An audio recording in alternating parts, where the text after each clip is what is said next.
இதில் பாஜகவோட யுக்கியம்னா எந்தெந்த நிலத்தில் எது செல்வாக்குப்படுதோ அதை எடுத்துவாங்க. இப்போ தமிழ்நாட்டில் வந்து வெற்றிவேல் வீரவேல் என்று முழங்கக்கூடிய பாஜக அருகாமையில் ஆந்திராவில் பேசுமானா பேசுறாரு. அங்கே ஏழுகுண்டவானா வெங்கட்ராமனா கோவிந்தா கோவிந்தாம்பாங்க.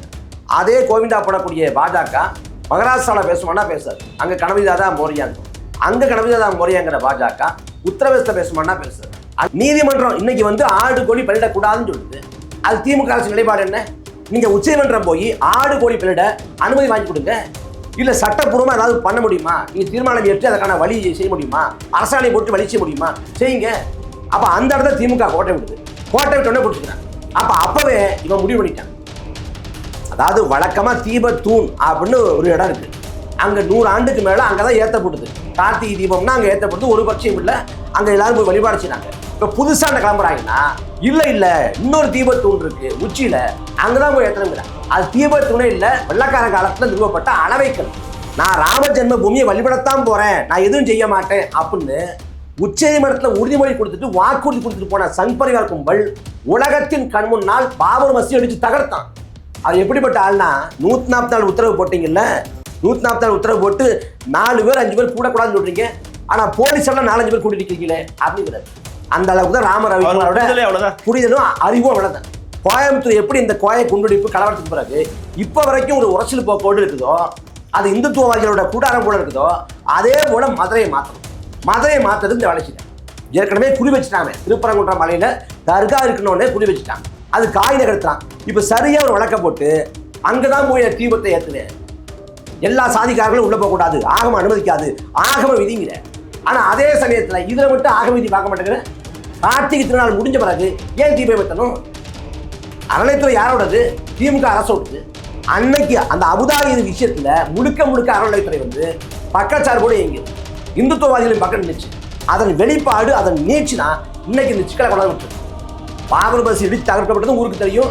இடிச்சது யாரு? அத்வானி, முரளி மனோகர் ஜோஷி விட்டாங்கன்னு உலகம் தெரியும். ஆனா யாரும் தண்டிக்கப்படலையே. இந்தியாவோட மத சார்பின்மை, இந்தியாவோட இறையாண்மை, இந்தியாவோட ஜனநாயகம் தகர்க்கப்பட்ட நாள் டிசம்பர் 6. முதல்ல அடிப்படையில் யாரு இந்துங்கிற கேள்வி எழுப்பணும். தமிழர்கள் இந்துவா? நாங்கள் இந்துக்களா சட்டத்தின்படி ஆக்கப்பட்டிருக்கோம். ஆனா வரலாற்றில் நாங்கள் ஒருபோதும் இந்து இல்லை. நாங்கள் சிவனை வழிபட்ட சைவர்கள். நாங்கள் வைணவத்தை பின்பற்றணும், ஆசிவகத்தை பின்பற்றணும், சமணத்தை தழுவணும், பௌத்தத்தை தழுவணும், கடவுள் மறுப்பு கொண்டு இருந்தோம். ஆனா வரலாற்றில் ஒருபோதும் இந்துக்களாக இருந்தில்லை. ஆனா நீ எல்லா சமயத்தையும் ஒன்று சேர்த்து எங்க இந்து முத்தகத்துக்கு இப்ப கடைசியா பார்த்தா எந்த செங்கோட்டையில் நின்றுட்டு நரேந்திர மோடி நாட்டின் பாதுகாப்பு, தேச நலன், தேசத்தின் ஒற்றுமை என்று பேசுவாரோ, அதே செங்கோட்டைக்கு பக்கத்துல குண்டு வெடிக்குது. ஒருத்தன் தக்கலை பாடி தாக்குது. அப்ப என்ன பண்ணுச்சு உள்துறை அமைச்சகம்? என்ன பண்ணுச்சு உளவுத்துறை? இதுல தாவேகா பொறுத்த வரைக்கும் அவங்களுக்கு திருப்பரங்குன்றத்தை இப்படி பிரச்சனை போகுதுன்னு தெரியுமான்னு தெரியல. அந்த அளவுக்கு அவேர்னஸ் இல்லாம இருப்பாரு ஒரு கட்சி. அவங்க ஒரு உலகத்தை வாழ்றாங்கல்ல. திருப்பரங்குன்ற விஜய், சோழவந்தான் விஜய், மேற்கு விஜய், வடக்கு விஜய்னு மதுரை முழுக்க விஜய் நிற்பாரு. இப்போ எங்க நிற்கிறாரு? திருப்பரங்குன்றத்தில் நிற்கல, மேலூர்ல நிற்கல, சோழவந்தான் நிற்கல, உசிலம்பட்டிலையும் நிற்கல. எங்க நிற்கிறாரு? பனையூர்ல நிற்கிறாரு.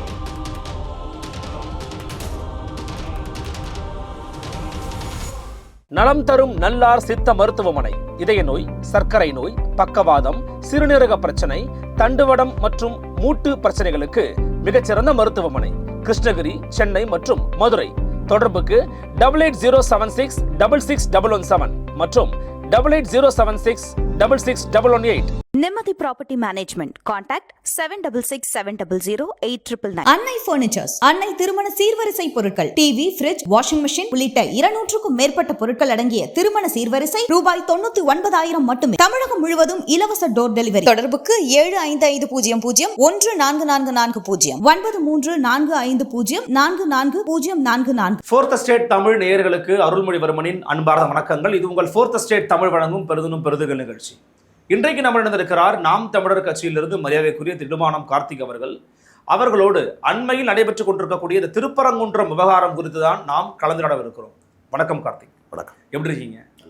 இப்போ பார்த்துருப்பீங்க, திருப்பரங்குன்ற விவகாரம் வந்து ரொம்ப பற்றி எரிந்து கொண்டிருக்கிறதுனே சொல்லலாம். நீதிமன்றத்தினுடைய உத்தரவை தமிழக அரசு அமல்படுத்தலை அப்படின்னு சொல்லி நீதிபதி தலைமையிலான அமர்வு வந்து தமிழக அரசுடைய மேல்முறை ரத்தே பண்ணிட்டாங்க.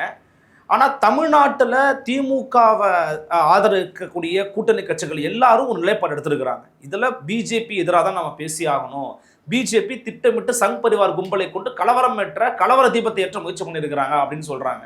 ஆனா கோர்ட் வந்து பாத்தீங்கன்னா கோர்ட் தீர்ப்பை பாஜக கொண்டாடுறாங்க. நாம் தமிழர் கட்சியோட நிலைப்பாடு என்ன? நீங்க அறிக்கை இப்ப விட்டுருக்கீங்க, நீங்க அறிக்கை வர்றதுக்கு முன்னாடி எங்க போச்சு, எங்க சீமான் அப்படின்னு கேட்கிற குரல்களையும் பார்க்க முடியுது. உங்கள் கட்சி நிலைப்பாடு நீங்க எப்படி பாக்குறீங்க? முதல்ல இதை பாஜக வந்து தீபமேற்ற முனையில் அவங்க கலவரத்தைய ஏற்று தான் முயற்சி பண்ணுறாங்க. அடிப்படையில் பாஜகவுக்கு என்ன அரசியல் அப்படின்னு கேட்டிங்கன்னா, மக்களோட வாழ்வாதாரம், உரிமை சார்ந்த சிக்கல்கள், கல்வி, வேலைவாய்ப்பு, உட்கட்டமைப்பு, சுகாதாரம், வாழ்வியல் மேம்பாடு, இது என்றைக்குமே பாஜகவோட அரசியல் இல்லை. அவங்களுக்கு முழுக்க முழுக்க அரசியலுங்கிறது மதம் சார்ந்த நடவடிக்கைகள் தான். மக்களோட மத உணர்ச்சியை தூண்டிவிட்டு மக்களை வந்து இரண்டா இந்து இஸ்லாம் அப்படின்னு பிரித்தாண்டு அதன் மூலமாக ஒரு அரசியல் ஆதாயத்தையும் வாக்கு வேட்டையாடுற வேலையை தான் பாஜக செய்யும். இப்போ தமிழ்நாட்டில் வந்து இப்போ முருகன் மேலே பெரிய பற்று கொண்டு திடீர்னு கிளம்புறாங்க பாஜகக்காரங்க. நீங்கள் சரியாக கவனித்து பாருங்கள், 2020 ஜூலை மாதத்துக்கு முன்னாடி இந்த பாஜக எங்கேயாவது வந்து முருகனை பற்றி பேசியிருக்காங்களான்னா அவங்க பேசினதே கிடையாது. இன்னும் சொல்ல போனால் பாஜக சார்பில் முருகனை மையப்படுத்தி எந்த நிகழ்வும் இத்தனை ஆண்டு காலத்தில் எடுக்கப்பட்டதே இல்லை. ஏன் அந்த காலகட்டம் அப்படின்னா, அதுக்கு முன்னாடி தமிழ்நாட்டில் யாரை பேசுனாங்கன்னா பிள்ளையாரை பேசுனாங்க. பிள்ளையார் சதுர்த்தி ஊர்வலம், அந்த ஊர்வலம் வந்து ஒரு சேரிக்குள்ளே, ஒரு காலனிக்குள்ளே, ஒரு குப்பத்துக்குள்ளே போகாது. எங்கே தேவாலயம் இருக்கோ, எங்கே மசூதி இருக்கோ, எங்கே பள்ளிவாசல் இருக்கோ அந்த வீதி வழியாக போகும். அங்கே தேவையில்லாத முழக்கங்களை போடுவாங்க. அப்போ மத பூசல் உருவாகும், கலவரச்சூழல் உருவாகும். அதன் மூலமாக மக்களை புரித்தாண்டு வாக்கு வேட்டையாடுவாங்க.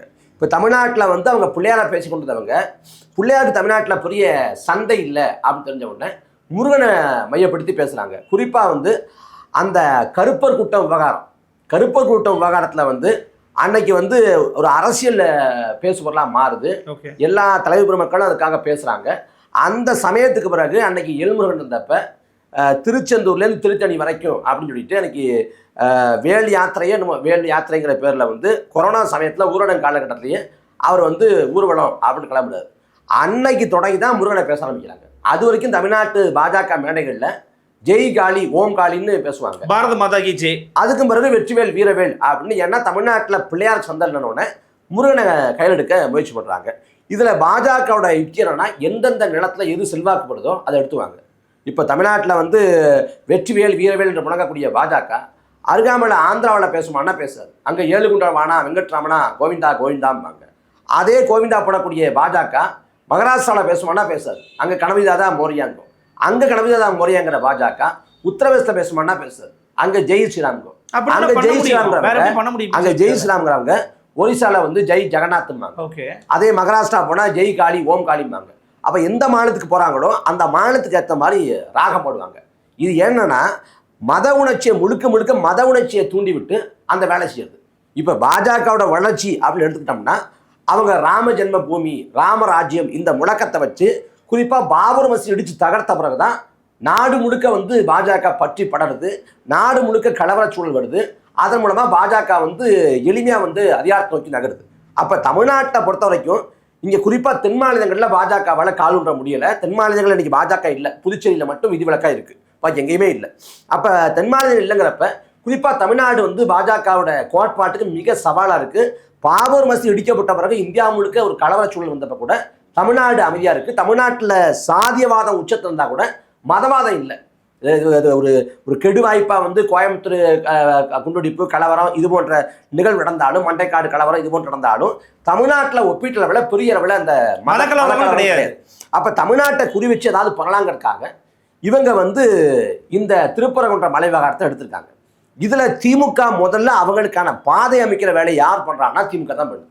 எங்கன்னா 2024ஆம் ஆண்டு டிசம்பர் அந்த மாதத்தில் அபுதாகிர் அப்படின்னு ராஜபாளையத்தை சேர்ந்த ஒரு இஸ்லாமியர், அவர் வந்து ஆடு கோழி எடுத்துக்கிட்டு பள்ளியிடத்துக்காக அந்த திருப்பரங்குன்ற மலை மேலே இருக்கக்கூடிய அந்த சிக்கந்த தர்காவுக்கு போகிறார். அப்போ காவல்துறை அதிகாரிகள் வந்து ஆடு கோழி பள்ளியிடக்கூடாது அப்படின்னு அனுமதி மறுக்கிறாங்க. அவர் திடீர்னு எடுத்து போறாருன்னா இல்லை, அவர் இன்னும் சொல்ல போனால் 300-400 ஆண்டுகளாக பின்பற்றக்கூடிய அந்த நடைமுறை பின்பற்றி ஆடு கோழியை வந்து பிறட முயற்சி பண்ணுறார். அதில் அந்த தர்காவில் வந்து சமைக்கிற இடம் இருக்குது, ஆடு கோழியை பலியிட்டு சமைக்கிற இடமே இருக்குது, அது பல 100 ஆண்டாக இருக்குது. அப்போ அன்னைக்கு அந்த நெருக்கத்தில் அந்த காவலர் வந்து அங்கே போகக்கூடாதுன்னு மறுக்கிறப்பவே உளவுத்துறை சொல்லியிருக்கணும், தமிழ்நாடு அரசு தெரிஞ்சுக்கணும், இது பிரச்சனையாக மாறும், பிரச்சனையாக மாற்றுவாங்கன்னு. அப்போ அந்த காவலர் மேலே துறை சார்ந்த நடவடிக்கை. அங்கே ஆடு கோழி பலியிட தடை இல்லை. ஏன்னா அது பல நூறு ஆண்டுகளாக பின்பற்று வரக்கூடிய ஒரு நடைமுறை, புதுசாக இல்லை. அப்போ இதை வச்சு தேவையற்ற மத பூசலை உருவாக்கக்கூடாதுன்னு அரசு திட்டவட்டமாக தீர்மானமாக நிலைப்பாட்டு எடுத்துக்கணும். திமுக ஆதரிக்கலையே. அது திமுக எங்க ஆதரிச்சு? யாரு பண்ணா? எந்த காவல்துறை? ஏன் காவல்துறை தடுக்குது? 300 ஆண்டு 400 ஆண்டு ஆடு கோழி பண்ணிட்டு வர்றாங்கன்னா அந்த அபுதாயிரம் தடுக்க வேண்டிய அவசியம் என்ன? அது பேசுபொருளாகுது. அப்புறம் வந்து இந்த தமிழ்நாடு வக்ஃப் வாரிய தலைவர் நவாஸ்கனி போறாரு. அவர் அங்கே உட்காந்து சாப்பிட அந்த புகைப்படத்தை எடுத்து அண்ணாமலை போட புனிதம் கெட்டு போச்சு அப்படின்னு சங்பரிவார் கும்பலில் வந்து அளவு பிரச்சனையாக மாற்ற, அப்புறம் ஆர்ப்பாட்டத்துக்கு அனுமதி மறுத்த பிறகு அவங்க நீதிமன்றத்தை போய் ஆர்ப்பாட்டத்துக்கு அனுமதி வாங்கி பெரிய கூட்டம் கூட்ட, அந்த கூட்டத்தை ஹெச்ராஜா வந்து இதை இன்னொரு அயோத்தி போல மாற்றுவோம், தாலிபான்களை அரசன்னார் திமுக. ஆமா, இந்த சிக்கந்த தர்காவை வந்து இடமாற்றம் செய்வோம் அப்படின்னு பேச, அப்ப அங்க தூபம் போட்டது யாரு? அபுதாகிருக்கு ஏன் அனுமதி படுத்தீங்க? மறுக்க வேண்டிய அவசியம் என்ன? நீதிமன்றம் இன்னைக்கு வந்து ஆடு கோழி பலியிடக்கூடாதுன்னு சொல்லுது. அது திமுக அரசு நிலைப்பாடு என்ன? நீங்க உச்சநீதிமன்றம் போய் ஆடு கோழி பலியிட அனுமதி வாங்கி கொடுங்க. இல்ல சட்டப்பூர்வமா ஏதாவது பண்ண முடியுமா? நீங்க தீர்மானம் ஏற்றி அதற்கான வழி செய்ய முடியுமா? அரசாணை போட்டு வழி செய்ய முடியுமா? செய்யுங்க. அப்ப அந்த இடத்துல திமுக கோட்டை விடுது. கோட்டை விட்டோன்னே பிடிச்சிக்கிறேன். அப்பவே இவன் முடிவு பண்ணிட்டான். இன்னும் சொல்ல போனா அந்த அபுதாகிரை வந்து தடுக்கிறதுக்கு முன்னாடி அங்க வந்து அந்த திருப்பரங்குன்றம் மலை மேல தர்கா இருக்குங்கிற விஷயம் பொது சமூகத்துக்கு தெரியாது. உண்மை. திருப்பரங்குன்றம் மதுரை அந்த சுற்று வட்டார பகுதியை சேர்ந்த மக்களுக்கு தெரியலாம், போகக்கூடிய மக்களுக்கு தெரியலாம். மற்ற யாருக்கும் தர்கா இருக்க விஷயம் தெரியாது. இன்னும் சொல்ல போனா இங்க இருக்கக்கூடிய இந்துத்துவவாதிகளுக்கே தெரியாது. அப்ப அதுக்கு பிறகுதான் தர்கா இருக்கு அப்படின்னு உணர்ந்துக்கிட்டு பக்கத்து இருக்குங்கிறத உணர்ந்துக்கிட்டு அதை குறி வச்சு பாஜக வந்து வேலை செய்யுது. அதுக்காக தான் மதுரையில வந்து முருகன் மாநாடு போடுறாங்க. மதுரையில் முருகன் மாநாடு போட்டு அந்த அந்த கனண்டு கொண்டிருக்கிற வகையில் அதை பற்ற வைக்கிறாங்க. இப்போ கடைசி என்ன பண்ணுறாங்கன்னா அங்கே தீபம் ஏற்றணுங்கிற, அதாவது வழக்கமாக தீபத்தூண் அப்படின்னு ஒரு இடம் இருக்குது. அங்கே 100 ஆண்டுக்கு மேலே அங்கே தான் ஏற்றப்படுது. கார்த்திகை தீபம்னா அங்கே ஏற்றப்படுது, ஒரு பட்சம் இல்லை, அங்கே எல்லாரும் போய் வழிபாடு செய்கிறாங்க. இப்போ புதுசாக என்ன கிளம்புறாங்கன்னா இல்லை இன்னொரு தீபத்தூண் இருக்குது உச்சியில், அங்கே தான் போய் ஏற்றணுங்கிறேன். அது தீபத்தூணே இல்லை, வெள்ளக்கார காலத்தில் நிறுவப்பட்ட அளவைக்கல். அந்த அளவைக்கல்ல ஏற்றணுங்கிறேன். ஏன்னா அந்த அளவைக்கல் வந்து தர்காவுக்கு பக்கத்தில் இருக்கு, அது 15 மீட்டருங்கிறாங்க. அப்போ அருகாமல் இருக்கிறப்ப இவன் அனுப்ப என்ன ஆகும்? என்ன பண்ணுவான்? நான் ராம ஜென்ம பூமியை வழிபடத்தான் போறேன், நான் எதுவும் செய்ய மாட்டேன் அப்படின்னு உச்சநீதிமன்றத்தில் உறுதிமொழி கொடுத்துட்டு வாக்குறுதி கொடுத்துட்டு போன சங் பரிவார் கும்பல் உலகத்தின் கண் முன்னால் பாபர் மசூதி அடிச்சு தகர்த்தான். அவன் என்னைக்கு வந்து சட்டத்தை பின்பற்றிருக்கான்? அவன் சட்டத்தின் வழியே போய் தன்னோட அந்த ஆதிக்கத்தை வந்து கொண்டு வர நினைக்கானே ஒழிய சட்டத்தின் மீது ஜனநாயகத்தின் மீது பாஜகவுக்கு இந்த காலத்தில் நம்பிக்கை இல்லை. ஆனா இப்ப யாருன்னா ஜி.ஆர். சுவாமிநாதன் யாரு? அவர் பின்புலம் என்ன? அவர் யாருக்காக வேலை செய்தாரு? அவர் ஏன் இந்த தீர்ப்பை கொடுக்குறாருங்கிறத நாம் சொல்ல வேண்டியதில்லை, நாடறியும் உலகறியும். அப்ப ராம ரவிக்குமார் அவர் எப்படிப்பட்ட ஆள்னா 144 உத்தரவு போட்டீங்கல்ல, 144 உத்தரவு போட்டு 4 பேர் 5 பேர் கூடக்கூடாதுன்னு சொல்றீங்க, ஆனா போலீஸ் எல்லாம் 4-5 பேர் கூட்டிட்டு இருக்கீங்களே அப்படிங்கிறார். அந்த அளவுக்கு தான் ராம ரவிக்குமாரோட புரிதலும் அறிவும் அவ்வளவுதான். அவர் போட்ட வழக்குல நீங்க போய் தீபத்தை அங்க ஏத்து, எங்க உச்சில ஏத்து, ஒருவேளை அனுமதி படுத்தா அன்னைக்கு நான் மத்திய பாதுகாப்பு படையை வந்து மாநிலே நான் அனுப்புறேன் அப்படின்னு இந்த அளவுக்கு முக்கியத்துவம் கொடுக்க வேண்டிய அவசியம் என்ன? ஏன் செய்யணும்? ஏன் அங்க ஏத்தணும்? அப்ப இவ்வளவு நாளா வந்து கார்த்திகை தீபத்தை வந்து இந்த பக்கம் அந்த உச்சி பிள்ளையார் தீபத்து ஒண்ணு நடக்கு, உச்சி பிள்ளையார் கோயில தான் ஏத்துறாங்க. அங்க ஏத்துறதுல எந்த பிரச்சனை இல்லையே. இல்ல இது பக்கத்துல இருக்கு, இதுல விட்டுருக்கலாம்ல. தமிழ்நாடு அரசியா முரண்டு பிடிக்குதுன்னு கேக்குறாங்க. முதல்லங்க இதுக்கான தேவை என்னங்க உருவாகுது? அந்த இடத்துல தீபத்தூண் ஏத்தணும், அது தீபத்தூண், அங்க தீபம் ஏத்தணும் அப்படின்னு பக்தர்கள் கேட்டாங்களா? 100 ஆண்டுகளா வந்து இங்க உச்சி பிள்ளையார் கோயில்கிட்ட தான் தீபம் ஏத்துறாங்க. என்ன குறைபாடு இருக்குதுல்ல? என்ன பிரச்சனை இருக்குது? போறாங்க வழிபாடுச்சுறாங்க, இஸ்லாமிய சொந்தங்களை போறாங்க தர்காவில் வழிபாடுச்சுறாங்க, அவங்க நேர்த்தி கடனை தீர்க்கிறாங்க. இந்த பக்கம் மற்றவங்க போறாங்க, அங்க போய் முருகனை வழிபடுறாங்க, வர்றாங்க. தாய் பிள்ளையா இருக்காங்க, ஒரு தாய் பிள்ளையா இருக்கிறாங்க. சித்திரை திருவிழாவில் வந்து 4 நூற்றாண்டு காலமா 25 ஆண்டா இஸ்லாமிய சொந்தங்கள் தான் நீர்மோர் கொடுத்து வரவேற்கிறாங்க. மதுரையில் அவ்வளவு பெரிய மத நல்லிணக்கமும் அவ்வளவு சகோதரத்துவ உணர்வு இருக்குது. அதை உடைக்கிறதுக்காக கோயம்புத்தூர் எப்படி இந்த கோயை குண்டுடிப்பு கலவரத்துக்கு பிறகு இப்போ வரைக்கும் ஒரு உரசல் போக்கோடு இருக்குதோ, அது இந்துத்துவவாதிகளோட கூடாரம் போல இருக்குதோ, அதே போல மதுரையை மாற்றணும். மதுரையை மாற்றுறது இந்த வேலை செய்ய ஏற்கனவே குறி வச்சுட்டாங்க. திருப்பரங்குன்றம் மலையில தர்கா இருக்கணும்னே குறி வச்சுட்டான், அது காய் நகர்த்தான். இப்போ சரியா ஒரு வழக்க போட்டு அங்கதான் போய் தீபத்தை ஏற்றுவேன். நீ ஆகம விதிங்கிற கார்த்திகை தீபம் அந்த ஏற்றணும் அப்படின்னா கார்த்திகை நாள் முடிஞ்சு அதை ஏற்றக்கூடாது. ஏற்றினா ஆகம விதிக்கு புறம்பானது. ஆனால் கார்த்திகை நாளே முடிஞ்ச பிறகு போய் தீபம் ஏற்ற நிற்கிறீங்க நினைக்கிறேன். நாங்கள் கோயிலுக்குள்ளே போகணும்னா ஆகமம் ஒன்று அனுமதிக்காது அப்படிங்கிற. எல்லா சாதிக்காரர்களும் உள்ளே போகக்கூடாது, ஆகமம் அனுமதிக்காது, ஆகம விதிங்கிற. ஆனால் அதே சமயத்தில் இதில் மட்டும் ஆகம விதி பார்க்க மாட்டேங்கிற. கார்த்திகை திருநாள் முடிஞ்ச பிறகு ஏன் தீபம் ஏற்றணும்? அப்போ முழுக்க முழுக்க மக்களுக்கு பிரச்சனையே இல்லாத ஒரு விஷயத்தை பிரச்சனையாக மாற்றக்கூடிய வேலையை பாஜக செய்யுது. திமுக அரசினுடைய நடவடிக்கையை நீங்க ஆதரிக்கிறீங்களா இந்த விவகாரத்துல? ஒழுங்கா திமுக இருந்தா, திமுக வந்து தும்ப விட்டுட்டு வாழை பிடிக்குது. நீ அபுதாகிரி விஷயத்துல வந்து அங்க இந்த சிக்கலை ஏற்படுத்தாம இருந்தா இந்த இடத்துக்கு வந்திருக்கவே மாட்டேன். அவனுக்கு பாதை அமைச்சு கொடுத்ததே நீங்க.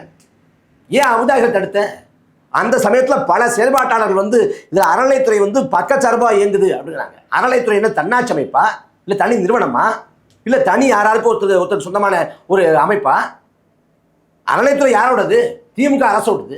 அன்னைக்கு அந்த அபுதாகிரி விஷயத்துல முழுக்க முழுக்க அறநிலைத்துறை வந்து பக்கச்சார்போடு இயங்கியது, இந்துத்துவவாதிகளின் பக்கம் நின்றுச்சு. அதன் வெளிப்பாடு, அதன் நீட்சி தான் இன்னைக்கு இந்த சிக்கலை கொண்டாந்துட்டு இருக்கு. அப்ப இதுல முழுக்க முழுக்க பாஜகவுக்கு ஒரு நோக்கம் இருக்கு. தமிழ்நாட்டை குறி வைக்கிறான், தமிழ்நாட்டில் ஏதாவது பண்ணணும் அப்படின்னு நினைக்கிறான், அதுக்கு ஏதாவது ஒரு திருப்தி கிடைக்காதான் அப்படின்னு பார்த்துக்கிட்டு இருக்கிறான். அதனால இந்த விஷயத்தை கையில் எடுக்கிறேன். இங்க பாபர் மசூதி இடிக்கப்பட்ட நாள் நாம் பேசி கொண்டிருக்கிற நாளுக்கு அடுத்த நாள் டிசம்பர் 6 பாபர் மசூதி இடிக்கப்பட்ட நாள். பாபர் மசூதி இடிச்சதை வந்து குற்றம் அப்படின்னு நீதிமன்றம் சொல்லுது. நீதிமன்றம் ஒத்துக்குது. 2 வழக்கு போயிட்டு இருக்கு. ஒன்று வந்து சிவில் கேஸு, இன்னொன்று கிரிமினல் கேஸு. உரிமையல் வழக்கு ஒன்று, குற்றவியல் வழக்கு ஒன்று. அப்போ குற்றவியல் வழக்குங்கிறப்ப அது என்ன சொல்லுது? பாபர் மசூதி இடிக்கப்பட்டது குற்றம்ங்குது. ஆனால் இடிச்ச இடத்துலையே ராமர் கோயில் கட்டிக்கொள்ள அனுமதி கொடுக்குது. இன்னும் சொல்ல போனால் அந்த வழக்குங்கிறது, உரிமையல் வழக்குங்கிறது நிலம் யாருக்கு சொந்தங்கிறதா வழக்கு. ராமர் கோயில் கட்டுறாங்களா இல்லைங்கிறது வழக்கில் இல்லை. ஆனால் நீதிபதி என்ன சொல்றாரு? ராமர் கோயில் கட்டிக்கொள்ளலாம்னு திருப்பின்னு சொல்றாரு. எவன் இடிச்சானோ அவன் தண்டிக்கப்படுது. பாபர் மசூதி இடிச்சு தகர்க்கப்பட்டதும் ஊருக்கு தெரியும். இடிச்சது யாரு? அத்வானி, முரளி மனோகர் ஜோஷி உள்ளிட்டவன்னு உலகத்துக்கு தெரியும். ஆனால் யாரும் தண்டிக்கப்படலையே. இந்தியாவோட மத சார்பின்மை, இந்தியாவோட இறையாண்மை, இந்தியாவோட ஜனநாயகம் தகர்க்கப்பட்ட நாள் டிசம்பர் 6. அது நெருங்கி கொண்டிருக்கிற வேலையில் நான் போய் தர்காவுக்கு பக்கத்தில் அங்கே தீபம் ஏற்றுவேன்னா ஏற்றி கழிக்க போகிறேன். சரி, அந்த மலையை காக்கணும். சிக்கந்தர் மலையாக யார் சிக்கந்தர் மலைன்னு சொன்னா? எந்த இஸ்லாமிய இயக்கம், இஸ்லாமிய அமைப்பு, எந்த இஸ்லாமிய இயக்கத்தோட பிரதிநிதி அதை வந்து சிக்கந்தர் மலை அப்படின்னு சொன்னாங்க. சிக்கந்தர் மலைன்னு சொல்றது இஸ்லாமிய பிரதிநிதி கிடையாது, அமித்ஷா. நீயே ஒரு பெயரை சுட்டுற. அந்த மலை திருப்பரங்குன்ற மலை தான் சொல்லப்படுது. முருகன் மலைன்னு சொல்லப்படல, சிக்கந்தர் மலைன்னு சொல்லப்படல. நீயே ஒரு பெயரை சுட்டுற, சிக்கந்தர் மலைன்னு. நீயே பெயரை சுட்டி அதுக்கு கன்னடத்தை நீயே வெளிப்படுத்துற. அப்ப அந்த மத பூசல உருவாக்கணுங்கிற எண்ணம் இருக்குது. அப்ப அதை வச்சு இந்த வேலை நடக்குது. இல்லை மலையை நாங்கள் காப்போம். சரி, இந்த மலை கேட்குற. தமிழ்நாடு முழுக்க பல மலைகள் கனிமோல கொள்ளைக்காக தகர்த்து ஏற்றப்படுது. எல்லாம் மலை காலி ஆகிட்டு இருக்குது. இதெல்லாம் போனாங்க. கேட்குற நியாயமான கேள்வி. ஆனா இந்துக்களுக்கு எதிராக இந்த திமுக அரசு இருக்கு அப்படிங்கறத மீண்டும் நிரூபிக்கிறாங்க நயனார் நாகேந்திரன் சொல்றாரு. இந்துக்களுக்கு எதிரான அரசு, இந்துக்கள்லாம் ஒன்றுபடுவாங்க முருகனுக்காகன்ற இந்த அரசு ஒட்டுமொத்த மக்களுக்கும் எதிரான அரசு. முதல்ல இந்து யார்? இந்து நீதிமன்ற உத்தரவு போட்டும் அதை அமல்படுத்தாம இருக்காங்க. அதாவது அந்த அரசு, திமுக அரசு ஒட்டுமொத்த மக்களுக்கு எதிரான விரோதமான அரசு. எனக்கு மாற்று கருத்து இல்லை. நீதிமன்ற உத்தரவை அமல்படுத்தணும் இவ்வளவு துடியா துடிக்கிறாங்கல்ல, அமல்படுத்த முடியாதுன்றாங்க. இப்ப காவிரியில தண்ணி தரணும், 2 கேள்வி இருக்கு எனக்கு. காவிரியில தண்ணி தரணும் அப்படின்னு உச்சநீதிமன்றம் சொல்லுது, தண்ணி கொடுங்கன்னு. இல்ல காவிரி நடுவமன்றத்தோட இடைக்கால தீர்ப்பு, இறுதி தீர்ப்பு வெளியாகுது, நான் தண்ணி தர முடியாது அப்படின்னு கர்நாடகாவை ஆளக்கூடிய அந்த மாநில அரசு சண்டித்தனம் பண்ணுது, அடாவடித்தனம் பண்ணுது. சட்டத்துக்கு விரோதமாக, ஜனநாயக விரோதமாக அங்க பேசுது. அப்ப சட்டத்தை மதிச்சு நடக்கணும் அப்படி ஏன் பேசல? தமிழக சட்டசபையில் போடப்படக்கூடிய மசோதாவுக்கு இல்ல தீர்மானத்துக்கு ஒப்புதல் தர முடியாதுன்னு கிடப்புல போடுறாரு ஆளுநர். அப்ப எங்க போச்சு சட்டத்தின் மீதான இந்த பாசம் பரிவெல்லாம்? திமுக அரசு வந்து நீதிமன்றமே சொன்னாலும் சரி நாங்க கேட்க மாட்டோம் அப்படின்னு நிலைப்பாட்டில் இருக்க முடியும்னா, அப்ப தூய்மை பணியாளர்கள் வந்து போராட்டம் பண்றாங்க. போராட்டத்தை கலைஞர் நீதிமன்றம் தான் சொல்லுது. இங்க நீதிமன்றத்தை திருப்ப எதுக்கல? நீங்க அங்கேயே எதுக்கல? உடனடியாக கலைச்சிங்க. அப்ப இந்த திமுகவுக்கும் அரசியல் இருக்கு, பாஜகவுக்கும் அரசியல் இருக்கு. முதல்ல அடிப்படையில் யார் இந்துங்கிற கேள்வி எழுப்பணும். தமிழர்கள் இந்துவா? நாங்கள் இந்துக்களா சட்டத்தின்படி ஆக்கப்பட்டிருக்கோம். ஆனா வரலாற்றுல நாங்க ஒருபோதும் இந்து இல்லை. நாங்க சிவனை வழிபட்ட சைவர்கள், நாங்க வைணவத்தை பின்பற்றணும், ஆசிவகத்தை பின்பற்றணும், சமணத்தை தழுவணும், பௌத்தத்தை தழுவணும், கடவுள் மறுப்பு கொண்டு இருந்தோம். ஆனா வரலாற்றுல ஒருபோதும் இந்துக்களாக இருந்தது இல்லை. ஆனா நீ எல்லா சமயத்தையும் ஒன்று சேர்த்து எங்களை இந்துன்னு முத்தகத்திட்ட. இப்ப நாங்க இந்துக்கள் அப்படின்னு சொல்றேன்னா, அப்ப காவிரியில் தண்ணி கட்டு போராடுறப்ப ஒவ்வொரு ஆண்டும் காவிரி படுகையில் இருக்கக்கூடிய விவசாயி வந்து வாழ வாய்ப்பு இல்லாம வாடிய அந்த பயிரை கண்டு வயல் மேட்டிலே விழுந்து சாகுறான். தற்கொலை பண்ணிக்கிறேன். அவன் செத்து விடுறப்ப இந்துக்கள் செத்துட்டான், இந்துக்களுக்கு தண்ணி கொடுங்கன்னு பாஜக போராடிது உண்டா? ஆந்திரா காட்டுக்குள்ள வந்து கூலிக்கு மரமட்ட போறான், வறுமைக்கு ஏழ்மைக்கு. கூலிக்கு மரமட்ட போறப்ப செம்மரக்கட்டையை கடத்த வந்த கடத்தல்காரனு பழி சுமத்தி காக்கை குருவியை சுடுது போல 2014-15 20 பேர் அந்த மாநில அரசு சுட்டு கொள்ளுது. இந்துக்கள் கொண்டடிக்கப்பட்டாங்கன்னு கண்டிச்சது உண்டா? நாங்கள் மீன் பிடிக்க போறப்ப ராமேஸ்வரத்தில் நாகப்பட்டினத்தில் கடல் எல்லைக்குள்ள வச்சு நாங்கள் கொலை செய்யப்படுறோம், தாக்கப்படுறோம், என்னைக்காவது பேசுறது உண்டா? ஏன் தூத்துக்குடி துப்பாக்கி சூடு கொலை செய்யப்பட்டதில் 13 பேர்ல இந்துக்கள் இல்லையா? இந்துக்கள் கொண்டடிக்கப்பட்டாங்கன்னு நாட்டின் பிரதமர் நரேந்திர மோடி வாய் தந்தாரா? எந்த பிரச்சனை வந்துட்டு இருக்காங்க? இன்னைக்கு தான் திடீர்னு இந்து ஈழத்தில் 2 லட்சம் மக்களை கொண்டான் ராஜபக்சே. அந்த மக்களை கொண்டடித்தவன் ராஜபக்சே, கோத்தபய ராஜபக்சே, மஹிந்தா ராஜபக்சே, ஃபசில் ராஜபக்சே, சரத் பொன்சேகா எல்லாரும் சேர்ந்து கொண்டாங்க. அந்த ராஜபக்சே மஹிந்தா ராஜபக்சே திருப்பதி வெங்கடாசலபதி கோயிலுக்குள்ள வழிபாடு செய்ய வந்தான். அந்த இடத்துல இந்துக்களை, நீ சொல்ற இந்துக்களை கொண்டடித்துட்டு 5 வழிபாட்டு தலங்களை தகர்த்துட்டு புத்த மடங்களை புத்த விகாரங்களை நிறுவிட்டு இங்க என்னடா அவனுக்கு இந்து கோயிலுக்குள்ள வேலை அவன் ராஜபக்சேவுக்கு எதிராக விஸ்வ இந்து பரிஷத்தோ இல்ல இந்து முன்னணியோ ஆர்எஸ்எஸோ பிஜேபியோ கண்டிச்சது உண்டா? போராடியது உண்டா? எப்படி அனுமதிச்சிங்க? அங்க வந்து அசைவம் சாப்பிட்டுட்டா புனிதம் கட்டுங்கிற, அசைவம் சாப்பிட்டா புனிதம் கட்டுமா? முருகன் யார் முதல்ல? உன்னோட இதிகாச புராண கதாபாத்திரமாவே வாழ்ந்து மறைந்த எங்கள் முன்னோன், எங்கள் மூதாதை, எங்கள் தாத்தன். இன்னைக்கு நான் வாழ்ந்து கொண்டிருக்கேன், பல தலைமுறைக்கு முடி வாழ்ந்து மறைந்த எங்கள் முன்னோன். காடும் காடு சார்ந்த பகுதியும் இருக்குது, அதே போல மலையும் மலை சார்ந்த பகுதி இருக்குது குறிஞ்சி. அந்த மலையும் மலையும் சார்ந்த பகுதி குறிஞ்சி நிலத்துல வாழ்ந்த குறிஞ்சி நிலத்தின் தலைவன் முருகன், எங்கள் மூதாதை. அவனை நீ சைவராக்கிட்டேன், சைவம் மட்டும் தான் சாப்பிடுவாரு, அவன் சைவராக்கிட்டேன். சிவன் முருகன் அப்பா பிள்ளைய போல, அது வரலாற்று புனைவு. சிவன் காலம் வேற, முருகன் காலம் வேற. வாழ்ந்து மறைந்த எங்க முன்னோர்களை நீ கதாபாத்திரங்களா வேற கதாபாத்திரங்களா மாற்றி இதிகாச புராணங்களை உருவாக்கி நீ உன்னோட ஏதாச்சும் எடுத்துட்டு போயிட்ட. இல்ல அங்க அனுமதிச்சிருந்தா பிரச்சனையே வந்திருக்காது பெருசா. 10 பேர் போய் தீபத்தை எடுத்துட்டு போயிட்டே இருந்திருப்பாங்க, முருகனுக்கு கரகரன்னு பாட்டு பாடிட்டு போயிருப்பாங்க. இவ்வளவு பெரிய பிரச்சனையாக திமுக வாக்கு வங்கிக்காகவே மாத்துறாங்கன்னு ஒரு விமர்சனம் இருக்கு. திமுக அரசியல் பண்ணுங்கிறதுல மாற்று கருத்து இல்லை. ஆனா என்னன்னா, தர்காவுக்கு 15 மீட்டருங்கிற இடத்துல தீபத்தூண் அப்படிங்கிற பேர்ல சொல்றாங்க அந்த அளவைக்கல். அந்த அளவைக்கல்ல ஏற்ற முயற்சி பண்றப்ப ஏதாவது ஒரு கல் எடுத்து வீசிட்டா, ஏதாவது எடுத்து தர்கா நோக்கி வீசிட்டா, அது எவ்வளவு பெரிய மத சிக்கலை நாடு முழுக்க உருவாக்கும். இங்க பிரச்சனையே இல்லாதவனு பிரச்சனையா மாறுதுங்க. இன்னைக்கு அடித்தட்டு உழைக்கிறவங்களுக்கு எவ்வளவு பிரச்சனை இருக்குது. உண்மை. எவ்வளவு துறை சார்ந்த, அதாவது செவிலியர்கள் போராடுறாங்க, தூய்மை பணியாளர்கள் போராடுறாங்க, ஆசிரியர் பெருமக்கள் போராடுறாங்க, துறை சார்ந்து மாற்றுத்திறனாளிகள் போராடுறாங்க, போக்குவரத்து ஊழியர்கள் போராடுறாங்க.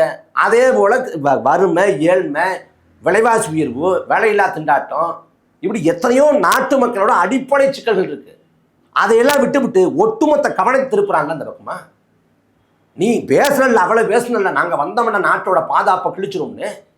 பாஜக ஆட்சிக்கு வந்த பிறகு பஞ்சாப்ல 2016 பதன்கோட் விமான தளத்தின் மீது தாக்குதல், அங்க இறந்து போறாங்க மக்கள். அதே போல உன் ஆட்சி காலத்துல புல்வாமாவில் 350 கிலோ வெடிமருந்தோட ஒருத்தன் வந்து தற்கொலை படை தாக்குதலா 40 ராணுவ வீரர்களை கொண்டு போயிறேன். ராணுவ கட்டுப்பாட்டுக்கு கூடிய பகுதி. அதே போல இங்க காஷ்மீரோட இதயம் சொல்லப்படக்கூடிய அந்த இடத்துல சுற்றுலா பயணிகளை வர்றதுல 20க்கும் மேற்பட்டவங்களை வந்து அங்க கொள்றேன். வந்தவன் கொன்னுட்டான், கொன்னவராக பிடிச்சியா? அப்பயும் பிடிக்கல, வந்து கொன்னுட்டான் போயிட்டான். நீ பாகிஸ்தான் மீது போர் தாக்குதல்னு யாரையும் பிடிக்கலையே. இப்ப கடைசியா பார்த்தா எந்த செங்கோட்டையில் நின்றுக்கிட்டு நரேந்திர மோடி நாட்டின் பாதுகாப்பு, தேச நலன், தேசத்தின் ஒற்றுமை என்று பேசுவாரோ, அதே செங்கோட்டைக்கு பக்கத்துல குண்டு வெடிக்குது, ஒருத்தன் தற்கொலை படை தாக்குதல். அப்ப என்ன பண்ணுச்சு உள்துறை அமைச்சகம், என்ன பண்ணுச்சு உளவுத்துறை? இந்த சம்பவம் குறித்து நீங்க உள்துறை அமைச்சகத்துக்கு ரிப்போர்ட் கொடுக்கணும். ரிப்போர்ட் கேட்குது, ஆள் கேட்குதுங்கிறாங்கல்ல. உள்துறை அமைச்சகம் என்ன பண்ணுது? உன் கட்டுப்பாட்டுக்கு கூடிய பகுதியில் வந்து வெடிகுண்டு வெடிக்குது, அதை கிழிக்க முடியல, அது குறித்து வாய் திறந்து பேச முடியல. எதுக்கு தேவையில்லா பிரச்சனை உருவாக்கணும்? தமிழ்நாட்டில் மக்கள் வந்து அமைதியாக வாழ்றாங்க. இன்னும் சொல்ல போனா இந்துக்கள்னு சொல்றாங்களே, இந்துக்கள்ங்கிற வார்த்தை நாங்கள் ஏற்கல. நீங்க அந்த கோயிலுக்குள்ள பாருங்க, அய்யனாரு, கருப்பணசாமி, சுடலை மாட, இவர் மட்டும் இல்லை, ராவுத்தர் சாமியும் சாமி இருப்பார். ஓ, அந்த ராவுத்தர் சாமியோட தோற்றம் என்னன்னு பாருங்க. கைலி கட்டிக்கிட்டு தலைமையில குள்ளா வச்சுக்கிட்டு ஒரு இஸ்லாமிய சகோதரன், இஸ்லாமிய உறவு தான் எனக்கு ராவுத்தர் சாமியா குலசாமியா இருக்கேன். நீ இந்த இடத்துல வந்து மத பூசலை உருவாக்க இது ஒரு ஆயுதமா எடுத்துக்கிற. ஒரு எதிர்க்கட்சியா நீங்களும் உங்களோட கருத்துக்களை சொல்லிட்டீங்க. ஆனா அப்போ அதிமுகவுடைய கூட்டணி கட்சிகளா இருக்கட்டும், குறிப்பா தமிழக வெற்றி கழகத்தின் தலைவர் திரு விஜய் அவர்களா இருக்கட்டும், அவங்களாம் இன்னும் பெருசா அதுவும் அதிமுக வந்து பாஜகவோட கரைஞ்சிருச்சு. ஏற்கனவே பல தடவை பல பேர் சொன்னது தான். அது அண்ணா திராவிட முன்னேற்ற கழகம் இல்லை, அமித்ஷா திராவிட முன்னேற்ற கழகம் தான். அதனால அது பெரிய வியப்பு கிட்டம் இல்லை. அவங்க பாஜகவோட அத்தனை நிலைப்பாடுகளையும் ஏற்கக்கூடிய ஆதரிக்கக்கூடிய நிலைக்கு எப்போதே வந்துட்டாங்க. இல்ல அவங்க தீர்ப்பை தான் அமல்படுத்தலன்னு திமுக திட்டாங்க தவிர அது சரி தவிரன்னு அவங்க பேசவே இல்லை. அதை பேசாம நீங்க எடப்பாடி பழனிசாமி தமிழ்நாட்டை வந்து 4 ஆண்டுகளாக ஆண்டாரு. அதுக்கு முன்னாடி வந்து ஜெயலலிதாமையார் வந்து அவங்க ஒரு 5 ஆண்டு ஆண்டாங்க. நீங்க ஜெயலலிதாமையார் ஆட்சி காலத்தை விட்டுருங்க, எடப்பாடி பழனிசாமி ஆட்சி காலத்துல எங்க வந்து தீபம் ஏற்றப்பட்டுச்சு? உச்சிப்பிள்ளையார் கோயில்ல தான். அப்ப அதே தானே இப்பயும் பண்றாங்க. இப்ப புதுசா ஒரு வழக்க போட்டு இல்ல அந்த மலை உச்சியில தர்காவுக்கு பக்கத்துல தான் போய் தீபம் ஏற்றோம்னா தீபம் ஏற்றி என்ன சாதிக்க போறே கேட்கிறேன். அப்ப அங்கதான் ஏற்றணும்னு யாரு கோரிக்கை வச்சா? நீ வந்து தீபம் ஏற்ற விடல, வாங்க போராட்டத்துக்கு வாங்க, கடையடைப்பு பண்ணுங்க அப்படின்னு மக்கள் அழைப்பு கொடுத்த திருப்பரங்குன்ற அந்த வீதியிலேயே மக்கள் கடையை திறந்து வச்சுட்டு உட்காந்துக்கானே. காவலர்கள் மேல, காவல்துறை மேல மக்களுக்கு எப்போதும் ஒவ்வாமை இருக்கும், வெறுப்பு இருக்கும். அந்த காக்கி உடைய பார்த்தா பிடிக்காது. ஆனா இந்த சம்பவத்துல வந்து காவல்துறை அதிகாரிகளை வந்து அவங்க வரவேற்கிறாங்களே சரியானதுன்ட்டு. அப்ப எடப்பாடி பழனிசாமி ஆட்சி காலத்தை எந்த அளவு இருக்குதோ அதே நிலை தொடரணும். இதுல தாவேகா பொறுத்த வரைக்கும் அவங்களுக்கு திருப்பரங்குன்றத்தை இப்படி பிரச்சனை போகுதுன்னு தெரியுமான்னு தெரியல. அந்த அளவுக்கு அவேர்னஸ் இல்லாம இருப்பாரு ஒரு கட்சி. அவங்க ஒரு உலகத்துல வாழ்றாங்கல்ல. விஜய் பேசுறப்ப மதுரையில வந்து மாநாடு தொடர்ச்சியாக விஜய் அவர்களை ஆதரிக்கக்கூடிய பல பேரும் கூட, குறிப்பா மூத்த பத்திரிகையாளர் பிஸ்மி உள்ளிட்ட பல பேரும் கூட இது குறித்து கேள்வி எழுப்பியிருக்கிறாங்க. ஏன் விஜய் வந்து ஏன் வாய் திறக்காம இருக்கிறான்னு கேள்வி எழுப்பியிருக்காங்க. அவங்களுக்காவது கொஞ்சமா சொல்லணும் இருக்கு. அதாவது மதுரையில மாநாடு போடுறப்ப மதுரையில தூய்மை பணியாளர்கள் போராடினாங்க, அது குறித்து ஏன் பேசல? இந்த திருப்பரங்குன்றம் அப்போதே கலந்து கொண்டு இருந்துச்சு. அப்ப ஏன் விஜய் பேசல அப்படின்னு கேள்வி எழுப்பணும். இப்பயாவது பேசணும்ல, இப்பயும் பேசல. திருப்பரங்குன்றம் விஜய், சோழவந்தான் விஜய், மேற்கு விஜய், வடக்கு விஜய்னு மதுரை முழுக்க விஜய் தான் நிற்பண்ணாரு. இப்போ எங்கே நிற்கிறாரு? திருப்பரங்குன்றத்தில் நிற்கல, மேலூரில் நிற்கல, சோழவந்தானில் நிற்கல, உசிலம்பட்டிலையும் நிற்கல. எங்கே நிற்கிறாரு? பனையூரில் நிற்கிறாரு. நீங்கள் களத்துக்கு போக வேண்டாங்க. நீங்கள் இதுக்கெல்லாம் போய் திருப்பரங்குன்ற மலையாடி வாரத்தில் நின்றுட்டு போராட்டம் பண்ணுங்க, முழக்கம் போடுங்கன்னு சொல்லல. கருத்து என்ன? யார் பண்ணது சரி, யார் பண்ணது சரி, யார் பண்ண தப்பு? திமுக என்ன பண்ணுது, பாஜக என்ன பண்ணுது, அதை சொல்லு, தெளிவாக சொல்லு. நான் வாயை முடிக்க வேணா, நீங்கள் சரியாக கவனிச்சு பாருங்க. இந்த கரூர் மரணங்களுக்கு பிறகு பாஜகவை இவங்க போராட்டம் செஞ்சு இருக்க வேண்டாம், ஒரு அறிக்கையிலாவது எதுக்காங்களான்னு பாருங்க. இந்த கரூர் மரணங்களுக்கு பிறகு எஸ்ஐஆரை பற்றி ஒரு அறிக்கை கொடுத்துருக்காங்க. அதை 8 இடங்கள்ல திமுக சாடுறாங்க, 2 இடங்கள்ல பாஜக சாடுறாங்க. நீங்க 8 இடங்கள்ல திமுக சாடுறது எனக்கு பிரச்சனை கிடையாது. ஆனா 16 இடத்துல பாஜக சாடணும். பாஜக சாடல. இவர் ஆர்ப்பாட்டத்தில் பங்கேற்பாருன்னா வீட்டில் இருக்காரு, ஆர்ப்பாட்டத்துக்கு வரல. சரி, வராது, உங்க உரிமை விருப்பம். ஒரு காணொலி போடுறாரு. காணொலி போடுறப்ப இதுல உள்ள அரசியலை பேசணும். இந்த படிவத்தை எப்படி பூர்த்தி பண்றதுங்கிறத அங்க உள்ளூர் இருக்கக்கூடிய நிர்வாகியே சொல்லிடுவேன். நீங்க என்ன சொல்லணும், இருக்கக்கூடிய அரசியல் என்ன ஆபத்து, அதை தான் சொல்லணும். அதை சொல்லிவிட்டு படிவத்தை பூர்த்தி பண்றதை பத்தி சொல்லலாம். ஆனா கடைசி வரைக்கும் பாஜகங்கிற வார்த்தை வரல. அதுக்கு முன்னாடி கட்சியோட கூட்டம் நடக்குது, பொதுக்குழு கூட்டம் நினைக்கிறேன், அதுலயும் பேசல. பாஜகங்கிற வார்த்தையை பேசல. காஞ்சிபுரத்தில் கூட்டினார், அதுவும் பேசல. டெல்லியில வந்து இந்த குண்டுவெடிப்பு நடந்தப்ப அது உள்துறை அமைச்சகத்தின் தோல்வி, உளவுத்துறையின் நிர்வாக சீர்கேடு அப்படின்னு பேசல. இப்ப தமிழ்நாட்டில் வந்து அனுமதி மறுத்தாங்கன்னா அனுமதியாக இருக்கணும். அவர் பேசுறப்ப ஒளிவாங்கி வேலை செய்யலன்னா ஆளுங்கட்சியின் சதி, உங்களுக்கு எனக்கு தான் போட்டி, அடக்குமுறை ஒடுக்குமுறை பேசுறாருல. புதுச்சேரியில் அனுமதி மறுத்துக்கிறாங்க. நான் மறுத்ததுல நான் உடன்படுறேன், எனக்கு அதை மாறுபட்ட கருத்து இல்லை, நான் உடன்படுறேன். ஆனா விஜய் ஏற்க மாட்டார்ல. அப்ப எங்களை கண்டு பயப்படுறீங்களா அப்படின்னு புதுச்சேரியை ஆளக்கூடிய பாஜக கூட்டணி அரசு கேட்கணும்ல, கேட்கல. இல்ல அவர் ஐயா என்ஆர் காங்கிரஸ் தலைவர் வந்து அவருக்கு நெருக்கமானவர் அப்படிங்கிறாங்க, ரொம்ப நெருக்கமான தம்பி. உதயநிதி ஸ்டாலின் தான் நெருக்கம், 2 பேரும் நெருக்கமா தான் இருந்தாங்க. அப்ப இதுல இந்த இதை பாருங்க, கடைசியா இதுல வந்து அறிக்கை வரல. நம்ம பேசி கொடுக்கிற நேரம் வரைக்கும் வரல, வாய் திறக்கல, அறிக்கை வரல. இப்ப என்ன சிக்கல்னா, அவர் பாட்டுக்கு பணிவுல படுத்துருவாரு. யாருக்கு சிக்கல்னா, தாவேக்காவோட செய்தி தொடர்பாளர்கள் விவாதத்துக்கு வர்றாங்கல்ல, ஒவ்வொருத்தரும் ஒவ்வொரு ரகம். ஒரே நேரத்தில் 4 தொலைக்காட்சி 4 விவாதம்னா, இங்க ஒருத்தவர் மாதிரி பேசுறான், அங்க ஒருத்தவர் மாதிரி பேசுறான், இன்னொருத்தர் பேசுறான். ஏன்னா கட்சிக்கு ஒருமித்த நிலைப்பாடு இல்லை, அது குறித்தான பார்வை இல்லை. அப்ப வாய்க்கு வரதை சமாளிச்சுட்டு ஓடிடும் நினைக்கிறாங்க. 2021 வந்து திமுகவுக்கு தான் விஜய் வந்து ஆதரவு அளிச்சாரு அப்படின்னு ஆதரவு சொன்னாரே அப்படின்னு நான் கேட்குறேன். நண்பர் லயலாமணி பேசுறப்ப இல்லை அவர் பாட்டுக்கு சொல்லிட்டாருங்க அப்படிங்கிறாரு. அதே கருத்தை வந்து நான் அவர்கிட்ட கேட்குறேன், யார்கிட்ட? ராஜ்மோகன்கிட்ட. அவரு தயங்குறாரு. இங்கே வந்து சதி கோட்பாடு அப்படிங்கிறது. ராஜ்மோகன்ட்ட புதிய தமிழ் தொலைக்காட்சி விவாதத்தில் இருக்கிறேன். அவர் சொல்கிறாரு, சதி நாங்கள் எங்கே சொன்னோம், மக்கள் சொன்னாங்க. அப்போ அந்த கட்சி, அதாவது மற்ற கட்சிகள்லாம் வந்து ஒரு நல்ல கோட்பாடை சொல்லணும், அந்த கோட்பாட்டை செயலாக்கம் செய்ய முடியாமல் அவங்க சீரழிஞ்சு போவாங்க. இங்கே ஒரு சீரழிஞ்ச வடிவத்தோடு தான் ஒரு கட்சி வருது. அதுதான் தாவேங்க கட்சிங்கிறது. ஒரு தேர்தலை சந்தித்த பிறகு, கொஞ்சம் காலம் பயணப்பட்ட பிறகு, இல்லை அதிகாரத்தை நோக்கி நகர்ந்த பிறகு சமரசங்கள் செய்து கொள்ளும். ஆனால் ஒரு கட்சி ஒரு தேர்தல் கூட இல்லை, அதுக்குள்ள 1000 சமரசங்கள். ஏன்னா எல்லாத்துக்கும் கருத்து வரணும்னு அவசியம் இருக்கா? கடந்து கூட போயிருக்கலாம் திரு விஜய் அவர்கள், எல்லாத்துக்கும் இது கருத்து சொல்லிக்கிட்டு. அதாவது கடந்து போகிற சிக்கலான்னு பாருங்க. பாஜக எங்கள் கொள்கை எதிரி அப்படிங்கிறது. பாஜக தமிழ்நாட்டுக்குள்ள ஏதாவது கிடைக்காதா, ஒரு சின்ன நூல் கிடைக்காதா, பிடிச்சி உள்ளார முடியாதான்னு எதிர்பார்த்து காத்திருக்கேன். அப்போ அந்த சமயத்தில் இந்த மதுரை திருப்பரங்குன்றம் மலை மேலே தர்கா இருக்கிறது, முருகன் கோயில் இருக்கிறது, இதை மையப்படுத்தி ஒரு கலவரத்தை ஏற்படுத்தி அதன் மூலமாக வந்து ஒரு வாக்கு வேட்டையாடலாம், இங்கே வந்து தங்களோட இருப்பை உத்தரவாதப்படுத்திக்கலாம் அப்படின்னு இதை மிகப்பெரிய துருப்பிச்சிட்டா எடுக்கிறேன். அதனால சிக்கந்தர் மலங்கிற அந்த சொல்லாடல அமித்ஷா வந்து பேசுறாரு. அப்போ இன்னைக்கு வந்து பார்லமெண்ட் வரைக்கும் போயிருக்கு, இன்னைக்கு பார்லமெண்ட் வரைக்கும் போய் பேசிட்டு இருக்கிறாங்க. அப்போ இந்த சமயத்தில் உங்கள் கருத்து என்ன, உங்கள் பார்வை என்ன? நீங்கள் சரி தப்புன்னு சொல்லுங்க. பாஜக பண்ணது சரி, திமுக பண்ணது சரி, 2 பேரும் பண்ணது சரி, 2 பேரும் பண்ண தவறு, ஏதாவது சொல்லுங்க. அப்போ அவர் பேசாமல் இருக்கிறது மூலமாக அம்பலப்படுறாரு. பிஸ்மி போன்ற ஆட்களுக்கு இப்போ புரியும்.